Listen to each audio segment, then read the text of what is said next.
Hello students, welcome to Milestone classes. आज हम start करेंगे एक्सरसाइज 1.3 का इंट्रोडक्शन पार्ट। इंट्रोडक्शन पार्ट में हम क्या करेंगे, जो हमारा मेन टॉपिक है वो है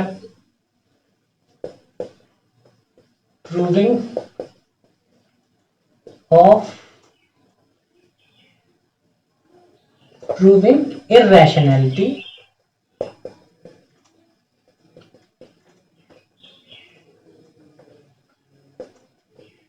of an irrational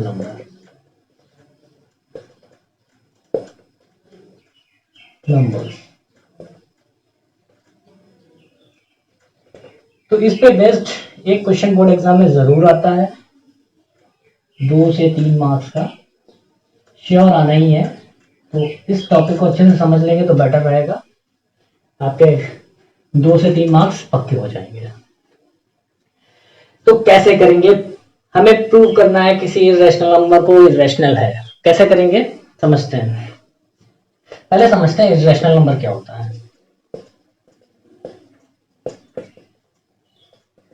9th class में हमने पढ़ा भी है और एक्सरसाइज 1.2 के इंट्रोडक्शन में भी मैंने बताया है कि इर्रेशनल नंबर्स क्या होते हैं। रेशनल नंबर होते हैं number which are in the form of p upon q. तो सिंपल सा इर्रेशनल क्या है, numbers that cannot be represented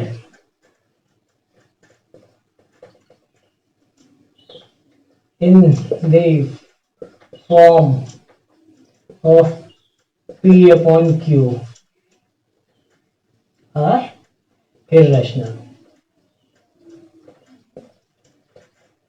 वो नंबर जो P अपॉन Q की फॉर्म में रिप्रेजेंट नहीं हो सकते हैं वो इरेशनल नंबर होते हैं। तो भाई ऐसे कौन से नंबर है, ज्यादातर नंबर हमने जो देखे हैं, कोई भी नंबर उठा लेते हैं, 2 उठा लिया तो 2/1 लिख सकते हैं, रेशनल हो गया। -2 ले लेते हैं, -2/3 रेशनल हो गया, 2/1 रेशनल हो गया। 3.5 ले लेते हैं, लिख सकते हैं 7/2 रेशनल हो गया। 3.3333 इस तरह से, ये इसका मतलब 3.3 बार। ये 10/3 के फॉर्म में लिख सकते हैं, रेशनल हो गया। ऑल दीज आर रेशनल, सारे P अपॉन Q की फॉर्म में लिखे जा सकते हैं। लेकिन कुछ नंबर्स ऐसे होते हैं जो मैंने बताया था, 3.101 001 001 इस तरह के नंबर जो नॉन टर्मिनेटिंग नॉन रिपीटिंग बताया था, NTNR करती है। वीडियो लेक्चर देखेंगे तो आपको मिल जाएगा उसमें। तो ऐसे नंबर्स को इर्रेशनल नंबर बोलते हैं। अब ये इर्रेशनल नंबर हम ऐसे कैसे देखेंगे, इर्रेशनल नंबर को पहचानने की सबसे आसान तरीका मैं बता देता हूं, आप लोगों को मुझे याद भी रहेगा। इर्रेशनल नंबर्स कुछ इस तरह दिखता है।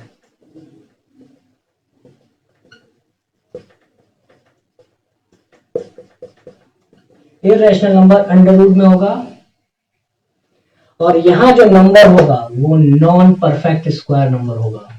Non perfect square number. अब कहोगे नॉन परफेक्ट स्क्वायर नंबर तो हमने पहले कभी पढ़ा ही नहीं, ये क्या चीज होती है। तो कोई बात नहीं, मैं बताता हूं नॉन परफेक्ट स्क्वायर नंबर क्या होता है।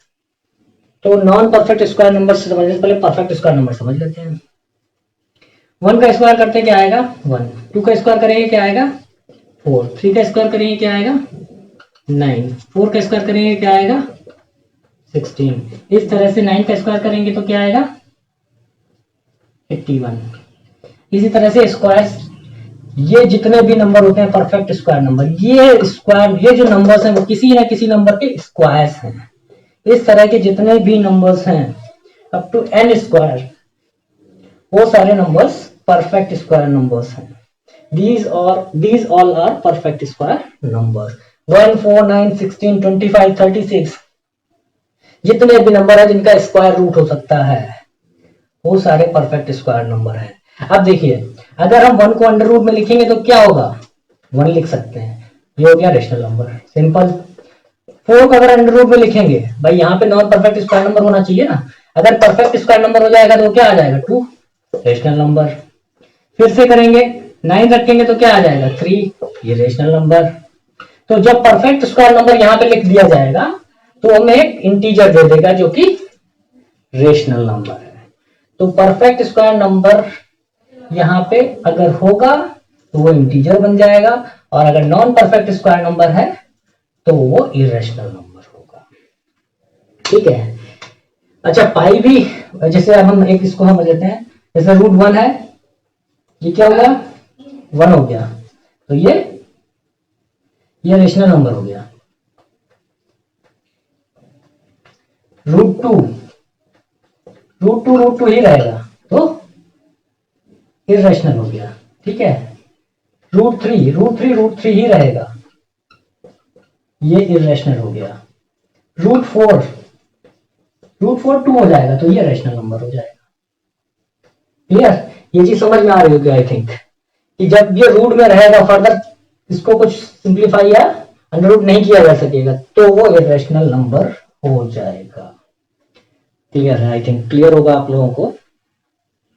अच्छा, पाई भी आपने सुना होगा, पाई भी एक irrational number, pi is also irrational number, pi is also an irrational number. अब पाई इरेशनल नंबर है, लेकिन पाई की जो वैल्यू हम 3.14 यूज करते हैं, पाई इज इक्वल टू 3.414 हमने पढ़ा है, और इवन पाई हमने पढ़ा 22/7 भी, तो पी अपॉन क्यू की फॉर्म में हो गया। तो ये सिर्फ इमेजिनरी वैल्यूज हैं, एक्चुअल वैल्यू नहीं होती है। Sake of convenience for solving questions related to areas, volumes, हम ये यूज करते हैं, नॉट एक्चुअल वैल्यूज, होती है। ठीक है। अगर आप इसको 3.14 के आगे बहुत सारे डिजिट्स होते हैं, नॉन टर्मिनेटिंग, नॉन रिपीटिंग होता है, लेकिन हम 2 डिजिट तक की वैल्यू लेके हम इसको सॉल्व करते हैं क्वेश्चंस को जो हमारे मेंसुरेशन में आते हैं। ठीक है। अब हम पढ़ेंगे कुछ रूल्स, इसको मिटा देते हैं।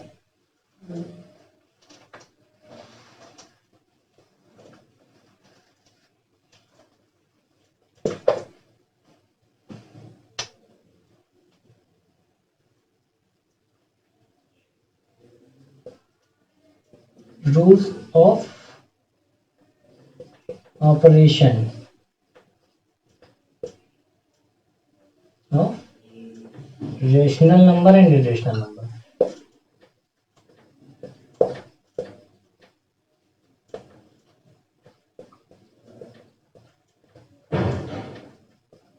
देखो, कुछ रूल्स हैं। कैसे? जैसे अगर हम रेशनल नंबर में इरेशनल नंबर जोड़ते हैं, तो हमें इरेशनल नंबर मिलेगा। ठीक है। इसी तरह रेशनल नंबर से इरेशनल नंबर माइनस करेंगे तो हमें इरेशनल नंबर मिलेगा। ये पता होना चाहिए। अच्छा, उल्टा कर लें, इरेशनल नंबर में से रेशनल नंबर घटाएंगे तो हमें इरेशनल नंबर मिलेगा। ये एग्जांपल के साथ समझा देंगे। अब अगर ये हो गया प्लस सब्ट्रैक्शन, हो गया मल्टीप्लिकेशन, देखिए इरेशनल नंबर से रेशनल नंबर का प्रोडक्ट करेंगे तो हमें इरेशनल नंबर मिलेगा। ठीक है। तो शॉर्ट में लिखना है, आई थिंक समझ में आ रहा होगा आपको। अगर इरेशनल नंबर को इरेशनल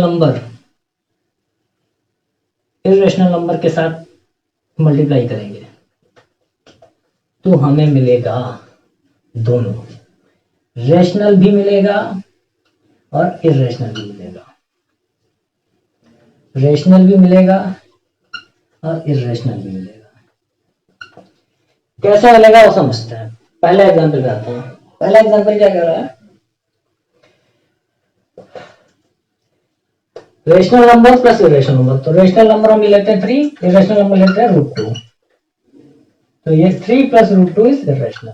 ठीक है। इसी तरह rational 3 - √2 is irrational, √2 - 3 is irrational. ठीक है। Irrational number minus irrational minus rational, irrational, irrational into rational, irrational into rational, √2 × 3 और 3 √2 इज इरेशनल। ठीक है। अब समझिए इसमें क्या होगा, इसमें क्या होगा, अगर दोनों नंबर सेम है, √2 इंटू √2 क्या होगा, √4 दैट इज 2, ये रेशनल हो जाएगा। तो सिंपल सी बात ये है कि अगर दोनों टर्म रूट के सेम है और हम प्रोडक्ट कर रहे हैं तो रेशनल हो जाएगा। ठीक है, अब एक क्वेश्चन आता है, अगर हम √2 इंटू √18 कर रहे हैं, √2 इंटू √18 कर रहे हैं तो ये तो डिफरेंट हो गया, लेकिन हम 18 जो रूट में वैल्यू है उसके फाइनल फैक्टराइज करके वैल्यू लिखेंगे। 18 के अगर हम फैक्टर करेंगे तो 2, 9, 3 और 3, तो फाइनली इसको कैसे लिख सकते हैं, 3√2, एक पेयर बाहर निकल आएगा, तो ये एग्जैक्टली क्या हो जाएगा, √2 इंटू 3√2, तो फाइनल हमें क्या मिलेगा, √2 इंटू √2 हो जाएगा, 2 3 6, ये क्या हो जाएगा, रेशनल नंबर। तो ये दिमाग में एकदम मत रखना कि ये दोनों डिफरेंट होंगे तो ये रेशनल बन जाएगा, दोनों डिफरेंट होंगे तो ये भी देखेंगे हम इसे फर्दर फैक्टराइज तो नहीं हो रहा है और कुछ कॉमन तो नहीं निकल रहा है। ये रेशनल नंबर कैसे होंगे, अगर डिफरेंट होंगे तो रेशनल नंबर होंगे, तो √2 इंटू √3, √6 रेशनल नंबर। ठीक है, तो pause the video to note it down. ये चीजें आपको समझ में आ जाएंगी तो आगे समझना आपको बहुत आसान रहेगा। आते हैं अपने इंट्रोडक्शन के लास्ट टॉपिक पे, थ्योरम 1.3। थ्योरम 1.3 करिए, लेट p बी ए प्राइम नंबर। अगर कोई प्राइम नंबर p है, p एक प्राइम नंबर है और p डिवाइड कर रहा है a स्क्वायर को, if p divides a square, समझना ही है, बाकी प्रूव नहीं करना कुछ इसमें। अगर p a स्क्वायर को डिवाइड कर रहा है, थ्योरम कहती है p a को भी डिवाइड करेगा, p will divide a also। Simple मतलब ये है, where a is any integer. ठीक है, तो एग्जाम्पल के तौर पे हम समझते हैं, जैसे मान लेते हैं अगर p डिवाइड कर रहा है, if p divide 196, sorry p नहीं लेते हम 7, इफ 7 डिवाइड 196, तो हमने 196 को लिया क्योंकि 196 46 14 का स्क्वायर होता है, this implies that 7 divides 14 square. ठीक है, तो ऑब्वियस सी बात है 7 14 स्क्वायर को डिवाइड कर रहा है, तो क्या होगा, 7 विल डिवाइड 14 ऑल्सो, 7 14 को भी डिवाइड करेगा। इस चीज से एक चीज क्लियर होगी कि भाई अगर कोई प्राइम नंबर किसी नंबर के स्क्वायर को डिवाइड कर रहा है तो वो प्राइम नंबर उस नंबर को भी डिवाइड करेगा। तो ये एक कॉन्सेप्ट था जो अभी हमें आगे क्वेश्चंस को प्रूव करने में जरूरत पड़ेगी।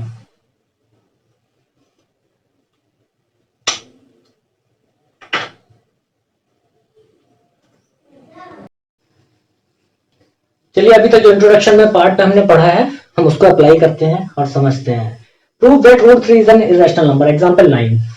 तो ये बहुत इंपॉर्टेंट क्वेश्चन है, इस तरह के क्वेश्चंस बोर्ड एग्जाम में पूछे जरूर जाते हैं, तो आप प्रिपेयर कर लीजिए इसे अच्छे से। एक तरह के क्वेश्चन एक कर लेंगे, एक समझ में आ जाएगा तो आप इस तरह का कोई भी क्वेश्चन कर पाएंगे। तो इस तरह के क्वेश्चन वो करते कैसे हैं वो समझते हैं। मेथड ऑफ कॉन्ट्रडिक्शन अपनाते हैं और लिखते हैं, let √3 is a rational number, is a rational number. हमने मान लिया ये रेशनल नंबर है। ठीक है, तो इसका मतलब हम क्या लिख सकते हैं, इसका मतलब एंड साथ में लिख देंगे, √3 is equal to a upon b लिखा जा सकता है, p अपॉन q की फॉर्म में होगा। ठीक है, अब where a and b are co-primes, where a and b are co-primes। अब ये co-prime नया टर्म आ गया, ये तो कभी पढ़ा ही नहीं हमने, सोच रहे होंगे आप लोग। तो co-primes समझ लीजिए क्या होता है, co-primes मतलब होता है कि a और b, a and b are in simplest form. Simplest form का मतलब जैसे 6/12 है तो इसको लिख सकते हैं हम 1/2. 1/2 this means that 1 and 2 are coprimes. ठीक है, एक और एग्जांपल ले लेते हैं 16/24. 8 2 16, 8 3 24. तो 16 और 24 को प्राइम्स नहीं थे, लेकिन 2 और 3 को प्राइम्स हैं. 2 and 3 आर को प्राइम्स. ठीक है, ये को प्राइम्स हैं. तो ऐसे पेयर जिनके 1 के अलावा कोई फैक्टर ना हो वो को प्राइम्स होते हैं. Pair of numbers that do not have factors other than 1. ठीक है, ये समझ लीजिए बहुत आसान है, कुछ नहीं है. मतलब ए और बी फर्दर किसी और नंबर से कटेंगे नहीं, फाइनली सिंपलेस्ट फॉर्म में लिखे हुए हैं. इसका मतलब ही को प्राइम होता है. तो इसको मिटा देता हूं मैं. ठीक है, अब आगे करते हैं. आगे क्या लिखना है वो समझते हैं.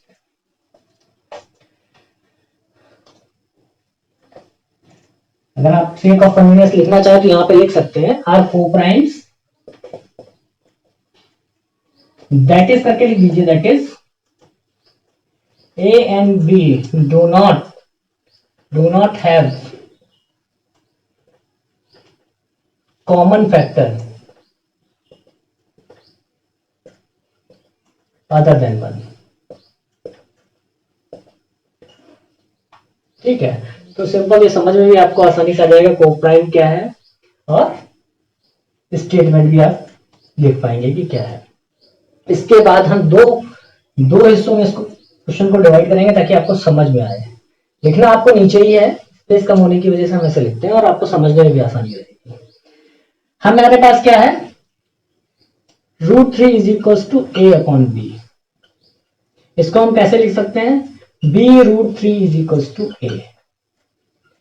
इस चीज का बहुत इंपॉर्टेंस है, इस चीज को हमें जरूरत पड़ेगी. तो याद में ध्यान रखना कि इस चीज को हम यहाँ पे आके कन्वर्ट करेंगे, अभी समझेंगे कैसे करते हैं. इतना लिख लिया हमने. अब लिखेंगे squaring both side. Both side जब हम स्क्वायर करेंगे तो क्या हो जाएगा, B√3 का square is equal to A का स्क्वायर. स्पेस कम की वजह से हम आगे ही लिख दे रहे हैं. आप अगली स्टेप में लिखना चाहें तो अगले स्टेप में लिख सकते हैं. B², 3B² is equal to A². इसको हम फर्दर कैसे लिख सकते हैं, 3 नीचे ले सकते हैं तो B² is equal to A²/3. अब यहाँ पे it is clear that A²/3 है. इसका मतलब क्या है, 3 डिवाइड कर रहे हैं स्क्वायर को. 3 डिवाइड्स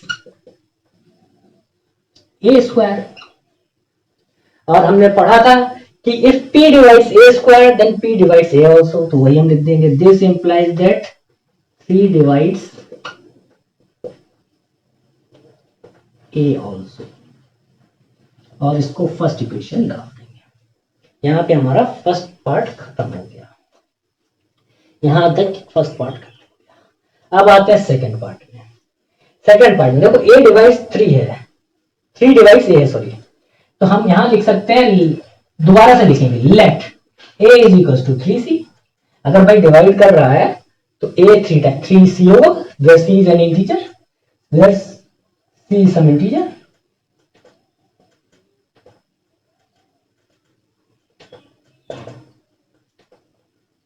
ठीक है, बिल्कुल होगा. अब ये जो A यहां पे वैल्यू है, इस A को यहां पुट कर देंगे, यहां लिख देंगे. और we can write that A is equal to B√3 है. तो B√3 is equal to 3C. Bracket में लिख देंगे since A is equal to B√3 है भाई, क्योंकि हमने पहले मान रखा है. स्क्वायरिंग बोथ साइड, फिर वही करेंगे, squaring both side. What we will get, 3B². या एक स्टेप लिख दें, आपको समझ में आएगा. B√3 का square is equal to 3C का स्क्वायर. तो B² और 3 का स्क्वायर हो जाएगा. 3B² is equal to 9C². इसका मतलब 9 को नीचे ले लेते हैं. C² is equal to 3B² upon 9. 3 से कट गया 3, तो फाइनली हमारे पास क्या आया, c square is equal to b square upon 3। अब भाई बी के नीचे भी 3 आ गया, इसका मतलब क्या हुआ, दिस एम्प्लाइज दैट डिनोमिनेटर में बी है, डिनोमिनेटर में 3 है सॉरी, तो 3 divides B square, this implies that 3 divides B also, B also. इसको डाल देंगे सेकेंड इक्वेशन, ठीक है।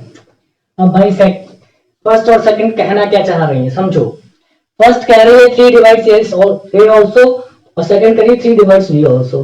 तो भाई ए और बी दोनों 3 से डिवाइड हो रही है, हमने क्या माना था, A and B do not have common factors other than 1, तो हमारी अजम्पशन गलत हो गई। तो हम यहाँ पे क्या लिखेंगे, from first and second it is clear that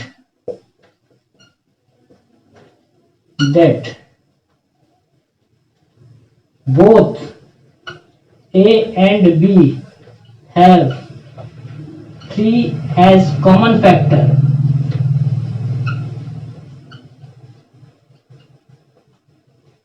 which contradicts our assumption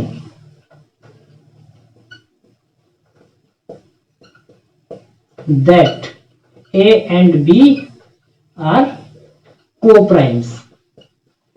चाहे तो आप co-prime वर्ड यूज करें, चाहे तो आप ये ले सकते हैं with assumption that A and B do not have common factors other than 1, वो भी आप लिख सकते हैं, लेकिन co-prime लिख देंगे तो लिखना कम पड़ेगा। Hence our assumption is wrong,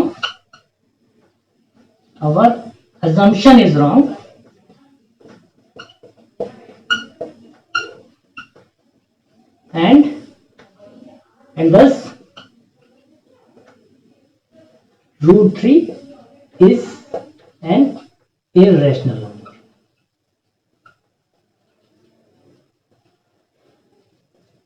ठीक है, सेम ऐसे ही सारे क्वेश्चन होंगे, यहाँ पे √3 की जगह √5 हो जाएगा, तो यहाँ पे जो नंबर आएगा वो 5 हो जाएगा, यहाँ पे जो नंबर होगा 5 होगा, 5 कॉमन हो जाएगा। जब यहाँ √7 होगा तो यहाँ 7 डिवाइड करेगा दोनों को, यहाँ √11 होगा तो 11 डिवाइड करेगा। इस तरह का कोई भी क्वेश्चन आप कर सकेंगे, इसे अच्छे से तैयार कर लीजिए, इंपॉर्टेंट है, मोस्ट इंपॉर्टेंट है, ठीक है। Pause the video to note it down.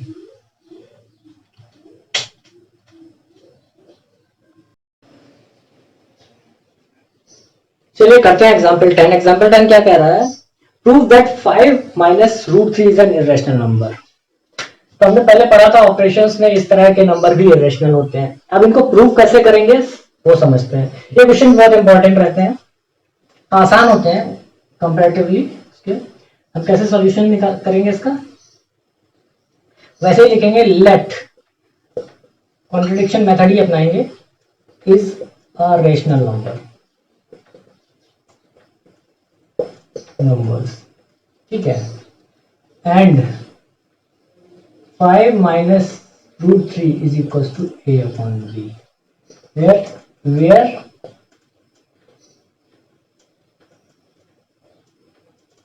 where A and B are co-primes। ठीक है, अब co-primes तो समझाने की जरूरत नहीं आई थी मुझे, तो जरूरत भी नहीं इसमें पड़ेगी, इसमें ज्यादा co-prime का यूज नहीं है। ठीक है, इतना समझ में आया। हम कैसे लिख सकते हैं, 5 minus √3 is equal to A upon B। अब इस तरह के क्वेश्चन में आप कोशिश क्या करना ही आपको कि √3 वाला टर्म जो कि √3 है, इसका मतलब जो इरेशनल है वो वन साइड हो जाए और बाकी सारे जो टर्म्स हैं एक साइड हो जाए। तो कैसे पॉसिबल होगा, √3 को इधर ले लेते हैं, A अपॉन B इधर ले लेते हैं। हम इसे लिख सकते हैं 5 is equal to A upon B plus √3, और अगली स्टेप में माइनस बी ले लेंगे। हम एक स्टेप में भी कर सकते थे, लेकिन हो सकता है कुछ बच्चों को ना समझ में आए, इज इक्वल टू √3। इसको फर्दर कैसे लिख सकते हैं हम, 5b minus A upon B is equal to √3।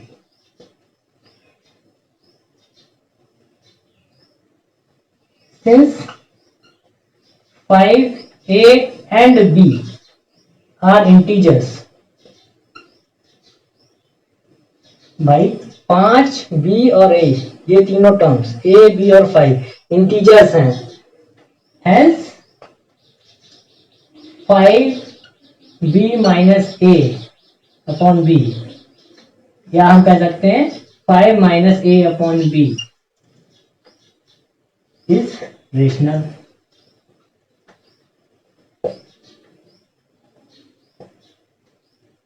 अब इससे अगर ये रेशनल है तो ये बता रहा है कि रूट थ्री भी दोनों जब बराबर हैं, दिस इंप्लाइज दैट, क्या लिखेंगे, this implies that root three is also rational.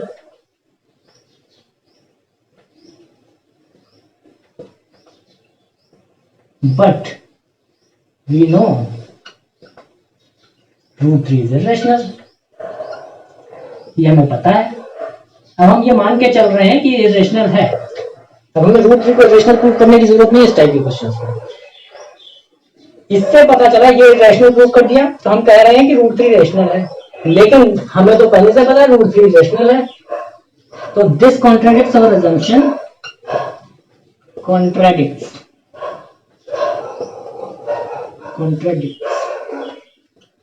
our assumption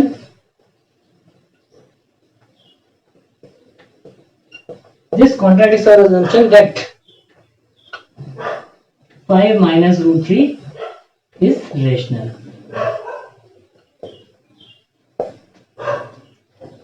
thus हम क्या लिख सकते हैं, 5 minus root 3 is irrational.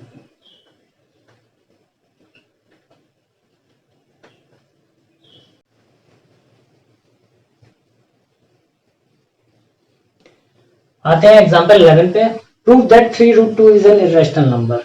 उसी टाइप के क्वेश्चन है, बस इरेशनल नंबर्स के फॉर्म थोड़ा डिफरेंट है। तो देखते हैं कैसे करेंगे, वैसे ही करेंगे जैसे अभी तक करते आए हैं, method of and contra assumption, let 3 root 2 is a rational number। मान लिया रेशनल नंबर है, therefore 3 root 2 is equals to a upon b, and where a and b are co-prime। भाई ये लाइन तो रट लीजिए, ये आपको हर जगह लिखनी है इस तरह के क्वेश्चंस में, ठीक है। आगे क्या लिखेंगे, दिस के बाद लिखेंगे 3 root 2 is equal to A upon B. हमने क्या बताया था आपको, क्या लिखना है, रूट वाला नंबर एक तरफ रखेंगे, बाकी इधर उधर कर देंगे, ए इज ए अपॉन 3b लिख सकते हैं। अब क्या है, here A B and 3 are integers, भाई इंटीजर्स है ये, तो अपॉन के फॉर्म में, अब इंटीजर्स होंगे तो क्या बनाएंगे, rational number, integers hence a upon 3b is rational, a upon 3b is rational।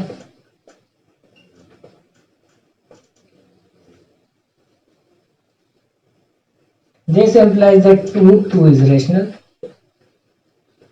is also rational।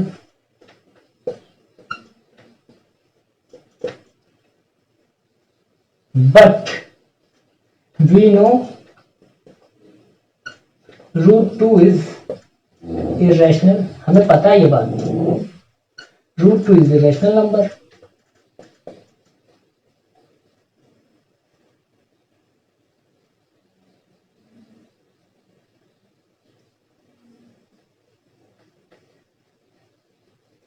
hence contradiction arises due to our wrong assumption।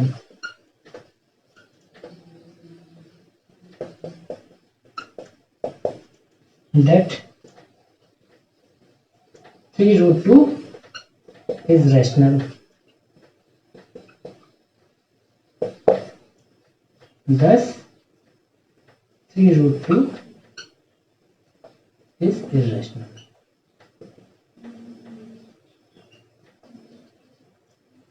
Language में थोड़ा फर्क है, तो कोई फर्क नहीं पड़ता, आप जैसे लिखना चाहें।